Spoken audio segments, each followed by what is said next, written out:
Today's class is on gaseous state, calculation of density, calculation of universal gas constant R in different units, and a mathematical expression of kinetic theory of gas.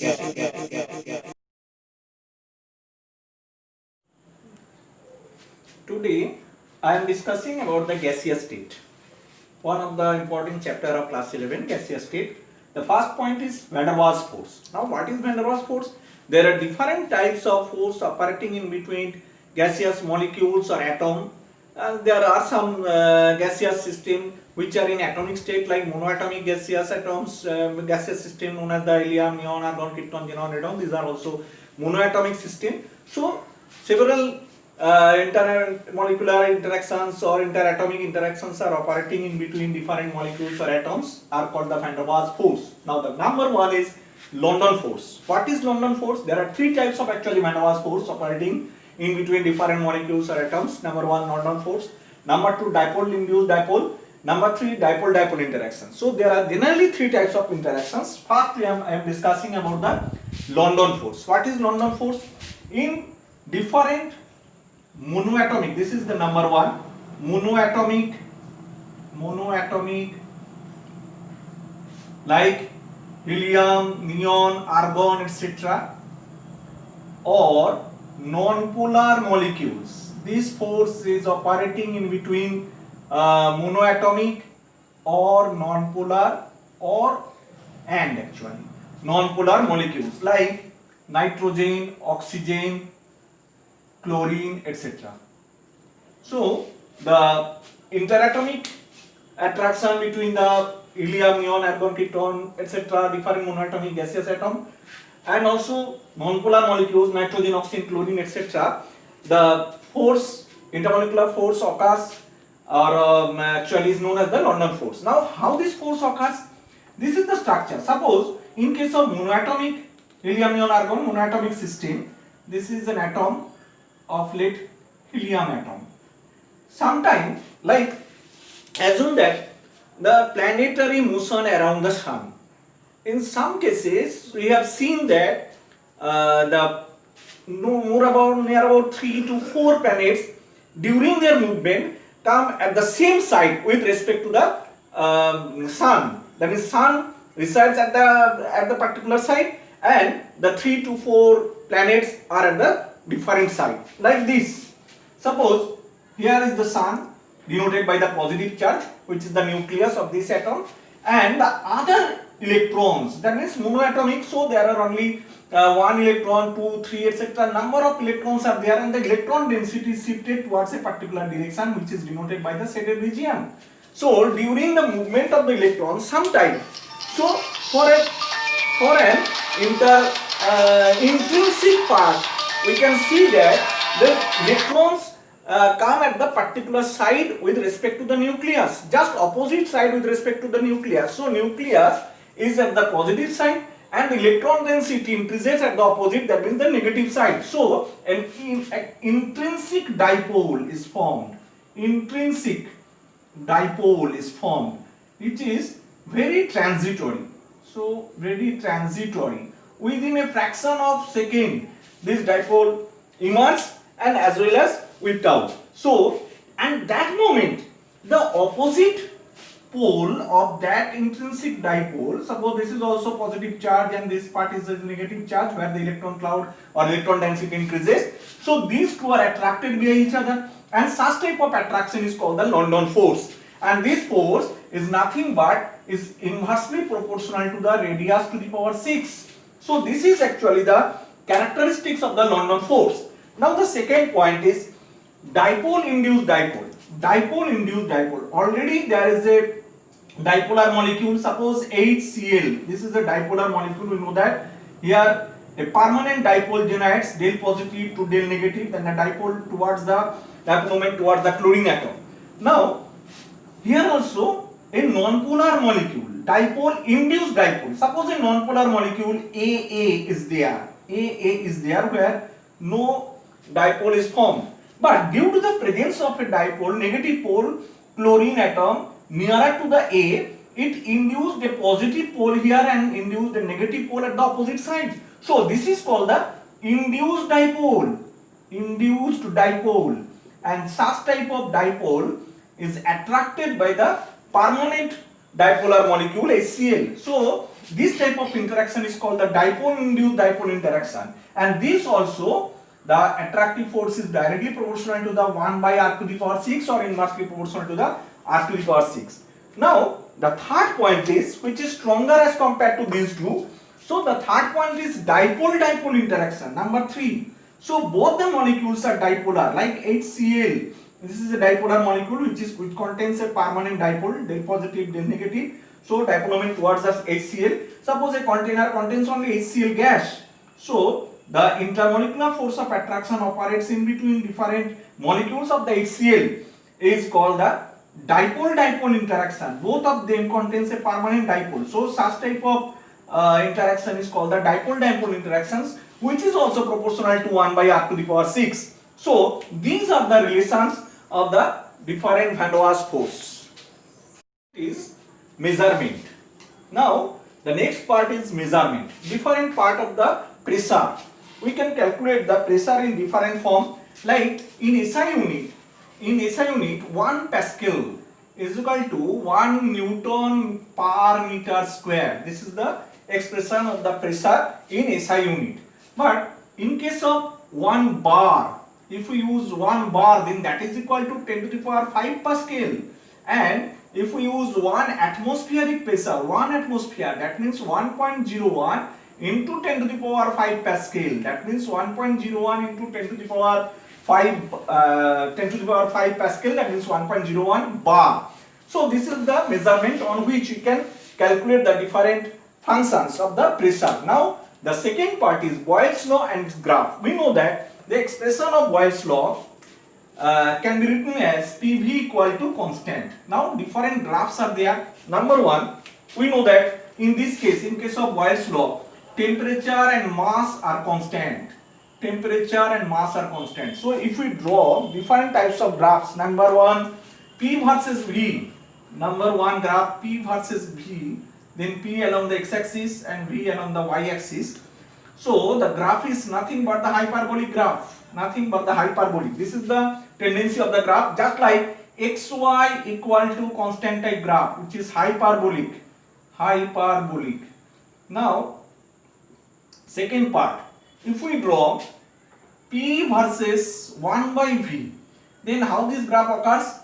PV equal to constant, therefore P equal to K into 1 by V, therefore X equal to K into Y. So this is Y equal to mx or X equal to K m into Y, this type of graph. So the graph is like this, P along x-axis and 1 by V along y-axis. So graph straight line passes through origin. This extrapolating, it touches the 0 0, because we know that if y becomes 0, that means 1 by V equal to 0, so V becomes infinite. That cannot be occur practically, and that's why it doesn't touch actually the 0 0 point. So this is the graph of P versus 1 by V. Number 3, the graph of PV versus P. PV versus P. This is actually straight line passing through origin. Now PV versus P. What about the value of P? PV is constant. So the graph is PV is constant. P along x-axis and PV along y-axis. So PV is constant. So this is the graph. PV is constant with respect to P. Now fourth type graph, log P versus log V. How can we obtain this type of graph? We know that PV equal to constant, therefore taking log in both sides, log of PV equal to log K. Now log P plus log V equal to log K, therefore log V equal to log K minus log P. So such type of graph is like this. This is equal to y-axis, so y equal to some constant, log K is constant, plus m into, this is along the x-axis x, where m, the value of m is minus 1.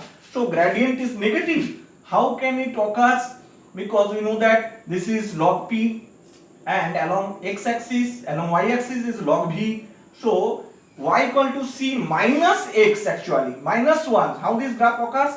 This is the graph where the slope or gradient is negative, minus 1, and the last part is 5 pv square versus v graph. We know that pv equal to constant, therefore by multiplying v with both sides, pv square equal to k into v. If we take it on the y-axis, then y equal to m into x. So such type of graph occurs. Y equal to mx part. Along x-axis this is v along x-axis, and along y-axis this is pv square. And if we draw pv square versus 1 by v or p, suppose pv square versus p graph, then how this graph occurs? We know that pv equal to constant. Now squaring, by multiplying v with both sides, we get pv square equal to k into v, and we know that v equal to k by p again, So instead of v, we can write k into k by p. That means k square by p. Now if we put pv square in y-axis, therefore the equation becomes y equal to some constant by p in x-axis.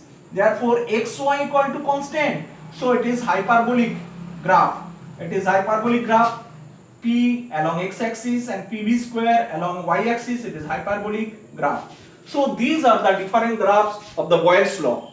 So I am showing the different graphs of Charles' law. We know that the equation of Charles' law is nothing but v equal to kt. V is proportional to t, where k is the constant, and we know that p and m are constant for this particular equation. V equal to kt. Now v equal to kt graph is like this, y equal to mx type. But if we take in Kelvin scale, then v equal to k capital T. If we take the centigrade scale, then instead of capital T we have to write 273 plus T in centigrade scale. So instead of this we can write k into 273 plus k into T.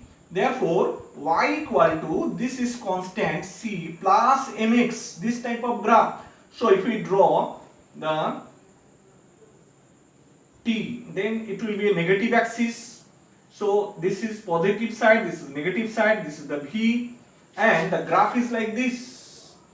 So y equal to c plus mx type graph, v versus t, where t in degree centigrade here and here t is in Kelvin. So these are the two different types of graphs. Now if we draw such type of graph like PV, suppose PV at different temperatures, V here and P here at different temperatures, suppose T1, T2 and T3. So if we want to relate between the temperatures, if we want to order of the temperatures, which one is larger, T1, T2 or T3, in between these three, which one is higher temperature, then first take a particular pressure here. At constant pressure, then draw the perpendicular on it. So first is A here, second point is B here, and the third point is suppose C here.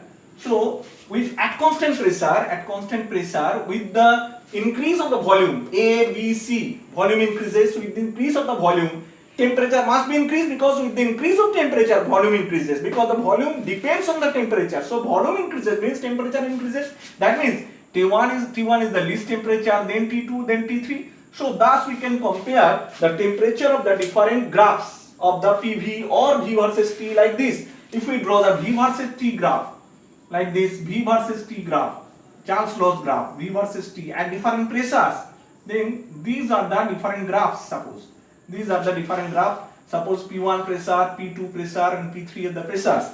Now draw the perpendicular, take a constant temperature and draw the perpendicular with respect to this. Then this is A point, this is B point, this is C point. Now we know that with the increase at constant temperature, with the increase of the volume, pressure falls, pressure decreases. So highest pressure will be P1, then that will be P2, then that will be P3. Thus we can compare the different pressures or temperature in first case Charles law and in the second case Boyle's law's graph. So next point, the values of R in different units. What are the values of R? Now we know that PV equal to, by combining Boyle's law, Charles law and Avogadro's law, we get the equations PV equal to nRT. So from these equations we can calculate R equal to PV by NT. If we take 1 mole of the gas, then it becomes PV by T per mole. Now P equal to, we know that H into rho into G. This is the expression of the gas pressure or liquid pressure, whatever may be the pressure of the fluid. Now H, 76 centimeter mercury pressure, 76 by 100. This is in SI unit, meter. Rho, gram per cc. That means 13.6 gram per cc. Gram per cc, 13.6 divided by 1000. This will be kg. And cc means 1 centimeter cube. That means 1 by 100, 1 by 100 into 1 by 100 into 10 to the power 6. This is kg per meter cube into g. That means 9.8 meter per second square. This is in SI unit. This is the unit of pressure in SI unit. So Newton per meter square, that means Pascal. Now if we put this value in equation, this, and V equal to 22.4 liter for P equal to 1 atmosphere pressure, V equal to 22. N equal to 1 atmosphere, sorry, N equal to 1 mole, and T equal to 273 Kelvin at STP or NPT. Actually the V equal to 22.4 liter, that means 22.4 into at decimeter cube, that means 22.4 decimeter to meter, that means by 1000 liter. So it can be expressed in liter, it can be expressed in meter cube also. So this will be meter cube, actually decimeter cube divided by 1000 will be meter cube. So this is Newton meter square, this is Newton per meter square, this is in meter cube. Temperature is 273 Kelvin, N equal to 1 mole. If we put these values in equation, this R equal to, we get 8.314 joule per mole per Kelvin. This is the unit, this is the value of R in SI unit. Now if we express in CGS unit, express this in CGS unit, it becomes 8.314 into 10 to the power 7. Instead of joule, we can use the unit of the SI unit here. So the SI unit becomes the dyne, actually arcs, dyne per meter square into meter square meter cube equal to arc mole inverse Kelvin inverse. And if we express this, R equal to P is 1 atmosphere, V is 22.4 liter, N is 1 mole, and T is 273 Kelvin. This is in liter atmosphere unit. This becomes 0.082 liter atmosphere, mole inverse, Kelvin inverse. These are all about the different values of R in different units. Now I am proving that D equal to Pm by RT, where D is the density of the gas, P is the pressure, M is the molar mass, R is the molar gas constant, it is the universal constant, and T is the Kelvin scale temperature. Now we know that P equal to, or PV equal to nRT. This is the general expressions we have obtained from Boyle's law, Avogadro's law and Charles law. By combining these three laws, PV equal to nRT. Instead of M, we can write that W by M, or mass by molar mass. Rather, we can write that mass by molar mass instead of M, because number of moles denote this, mass by molar mass into RT. Therefore, M by V, P equal to small m by V into M into RT, and M by V denotes D by M into RT. Therefore, we can write that D equal to Pm by RT. So this is the expression of the density of the gas with respect to P, M, R and T. R is the constant, so D is directly proportional to the pressure, D is directly proportional to the molar mass, D is inversely proportional to the temperature, Kelvin scale temperature. Now I am trying to prove that PV equal to 1 by 3 mNc bar square. This is the expression, this is the equation of the kinetic theory of the gas. We know that different points of the kinetic theory of gas. So PV equal to 1 by 3 mNc bar square. How can we prove this? Suppose this is a cube having edge length L. This is a cube having edge length L. This is a cube having edge length L. Now x bar is the velocity of a molecule along x axis. and that thus we can say y bar is the velocity of the molecule along y-axis, and z bar is the velocity of the molecule along z-axis. Now, with respect to these three, if we draw the graph, if we draw the position of the along x-axis, along y-axis, this is y-axis, this is z-axis. Suppose this is the point, position is x bar, y bar, z bar. Then we can find out the velocity of this equal to nothing but x bar square plus y bar square plus z bar square is equal to c bar square, where c is the actual distance from the origin here. This is the c 0 0 0 0 0 0 point from the origin. So we can find out this value, x bar square plus y bar square plus z bar square equal to c bar square, where c bar is the average velocity with respect to that kinetic energy of the molecule, c bar, which is called the actually root mean square velocity. I am discussing about this. How can we obtain this expression? Now, x bar. Suppose a molecule actually collides with the, starts from here, from this side, and collides on the this side. Suppose to collide with the second wall, with the opposite wall, it has to travel L distance. Now, after L distance, it forms one collision with the opposite side wall. So we know that x bar is the velocity of a molecule along x-axis. So suppose we have assumed the molecule is actually displaced along x-axis only, along x-axis. So we consider the velocity of that molecule along x-axis only. Now along x-axis, in 1 second, it travels x bar unit, suppose in centimeter, is in GS unit is in centimeter. So if it covers L distance, then one collision occurs. If it covers x bar distance, then x bar by L number of collisions occurs. In 1 second, number of collision becomes x bar by L. Now the momentum, suppose the mass of the molecule is m. Therefore, along x-axis, if its velocity is x bar, then the momentum, momentum of the molecule becomes mx bar. When it collides with this surface and return, then its velocity becomes minus x bar and its momentum becomes minus mx bar. Clear? So, if or whenever it strikes with the wall and its velocity now, direction of the movement now opposite, and hence velocity becomes minus x bar, since therefore its momentum will be minus mx bar. So change in momentum will be 2mx bar, change in momentum. Now change in momentum in case of x bar distance, if it covers x bar distance, number of collision becomes x bar by L.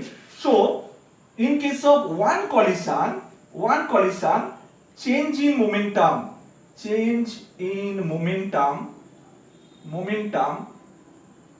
becomes 2mx bar. This is along only x-axis. Now for x bar by L collisions, the change in momentum becomes 2mx bar into x bar by L. Therefore 2mx bar square by L. This is along x-axis. So thus we can calculate along y-axis, along z-axis. So the total change in momentum in 1 second, always this change in momentum takes place in 1 second. So total change in momentum becomes 2mx bar square by L plus 2m y bar square by L plus 2m z bar square by L. Z bar square by L. This is the total change in momentum in 1 second. Therefore we can take the common part 2m by L, x bar square plus y bar square plus z bar square. Now we know that x bar square plus y bar square plus z bar square equal to c bar square. So 2m by L into c bar square. So this is the total change in momentum in unit time interval, that means 1 second. So we can say that this is the rate of change in momentum, and which is equal to the force. Therefore rate of change in momentum for that particular particle becomes 2mc bar square by L. Now for Avogadro number of molecules, it becomes n into this 2mc bar square by L. This is the total rate of change in momentum, total force, which is equal to Pressure into area. Pressure into area of the cube is 6L square. From this expression, we can write P equal to nothing but 2m c bar square by L into 6L square. So this equal to 1 by 3 m c bar square by L cube. L cube is the volume, that means V. So we can write PV equal to 1 by 3 m c bar square. Now what is m? M is the mass of one molecule. What is n? N is the Avogadro number. So m into n denotes the mass of Avogadro number of molecule. That means the molar mass. So 1 by 3 capital M, that is the molar mass, into c bar square. This is the expression of PV. PV equal to 1 by 3 m c bar square. Now I am discussing about the expressions of average kinetic energy per molecule or total kinetic energy. You can also calculate, and c bar, which is called the root mean square velocity. Root mean square velocity. Now expressions of average kinetic energy. How can we calculate? We know that already we have proved that PV equal to 1 by 3 capital M c bar square. So instead of PV, we know that for 1 mole of gas, because this is the molar mass, so we have taken 1 mole of that gaseous substance. So PV equal to nRT. For 1 mole of that gas, we can write PV equal to RT. So instead of PV, we can write RT equal to 1 by 3 m c bar square. Therefore c bar equal to 3 RT by m. This is the with root over. This is the expression of c bar. Now how it is related? C bar directly proportional to the square root of T, directly proportional or inversely proportional to the square root of m. So with the increase of the molar mass, c bar decreases. With the increase of temperature, c bar increases. Thus we can calculate the value of c bar of different molecules at same temperature and same molecule at different temperatures. Now suppose we can say that PV equal to, again we can write that PV equal to 1 by 3 m c bar square. So instead of this we can write half m c bar square into 2 by 3. So half m c bar square is nothing but the total kinetic energy.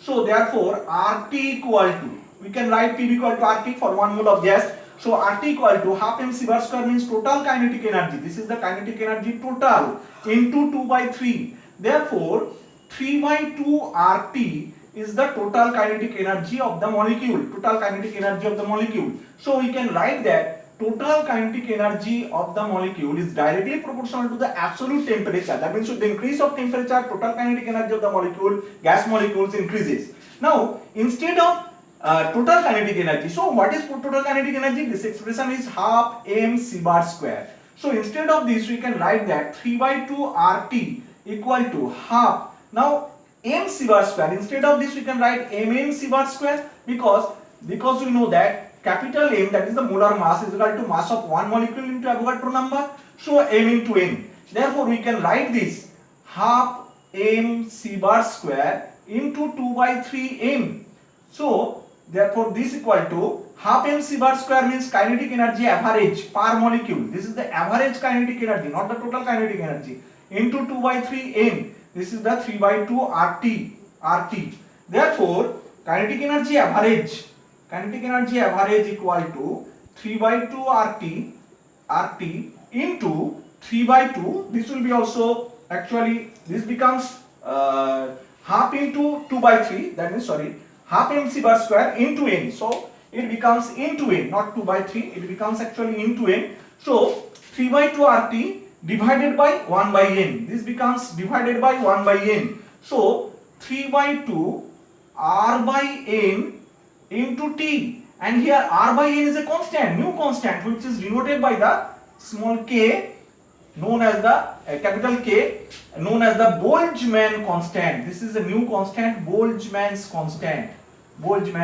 So these are the expressions to prove that C bar is equal to root 3 RT by n, and kinetic energy average is proportional to 3 by, is equal to actually 3 by 2 kT. That means it also proportional to the absolute temperature of the gas.